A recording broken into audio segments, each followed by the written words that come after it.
Hello, I'm Susanna, and we are here to do a little bit of yoga philosophy, and we're going to do one of my favourite ones. So we are on week 5, and we are on, well, actually, I've got a typo on my one. It should be Brahmachayra. Brahmachyra is celibacy, and it is the idea in many people's mind that to do yoga you need to be celibate, or that this is the path. So depending on how that sits with you, maybe you're like, yeah, this is fantastic, this is exactly what I needed, advice to be celibate. That's not where I am with the whole thing. And I don't think that that's the true meaning of it either.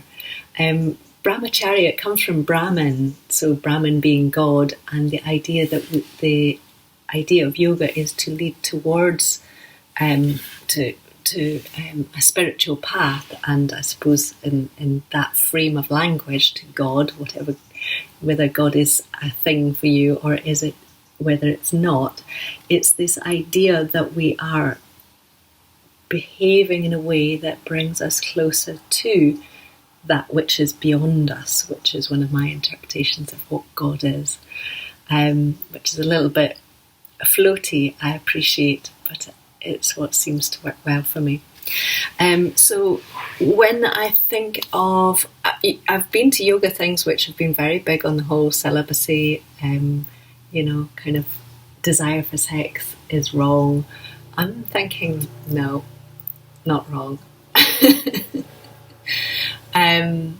Depending on how it's done, obviously there's many ways to have sex, and I'm probably going to stop myself from speaking just now and go on to a slightly different tack, which is the other bit which I've got for our today's thought, which is unity.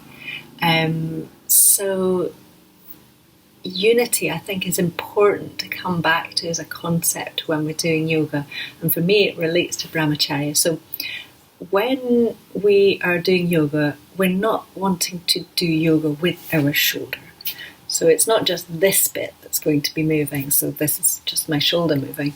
It's the whole body that moves. So there's a unity of the body when we're moving, ideally. So that's, if you like, the path, as opposed to what has to happen. And there'll be days when I'm just like, oh no, I'm just stretching out my lower back just now in this moment. But it's so important that we're connecting the whole body together, so that the fingers, the breathing, the legs, the toes, the mind, everything is all connected. The next little bit is to obviously connect the mind and the body, so that there is a unity with the whole of you. So it's all of you doing yoga. It's not just that your body is absolutely perfect and everything is watertight and fantastic. Not at all. It could be said in many people's minds that it's so much more important that your breathing is the first place to start from.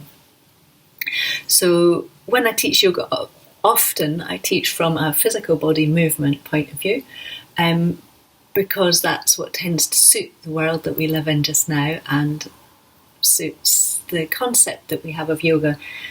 But in a different situation, it would be just as wonderful to say, right, start with your breathing. How does your breath want to move you? How does your breath want to move through your body? So coming back to that sense, can we get the physical body, can we get the breath to be in harmony with one another?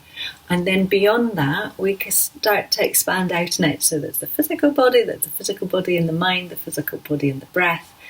And then we can get the physical body and the entire universe. Isn't that wonderful? So what you might call God or the beyond, or I'm not sure your words for it, but so that there is a connection with all of life within that pose. And for me, the connection to all of life, sex, no sex, love, no love, whatever it is, that is a part of that wholeness that is really what yoga is about. So I have no idea. I would love to be having this conversation in person, because I think it'd be so much more helpful rather than me just spouting on. However, I think that that's the most important things that I've said that I can say at the moment about that. I think that looking for further unity within yourself, to go beyond yourself, to find connection that is meaningful, whether that is within your body to yourself, to somebody else, to beyond one person. I think that that's really, really important. So I hope you enjoy playing with the concepts of what is getting closer to God or the beyond, what is getting closer to that, what is getting closer to that in your body. Does the way you relate to somebody else actually draw you out of yourself or within yourself? And how do you sit with that? And what do you want to keep the same? What do you want to change? And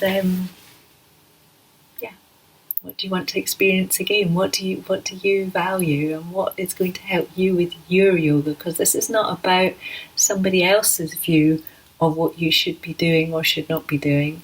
This is about, where are you right now? Where is your next little bit of growth? Or is there no growth and you're just so in this moment that you're there already? That's good too. That's fantastic.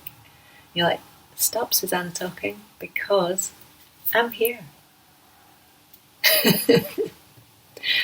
Hope you have a lovely day, and I look forward to doing a bit of yoga with you tomorrow. Tomorrow we've got a deep dive into bow pose, so that's going to be fun as well.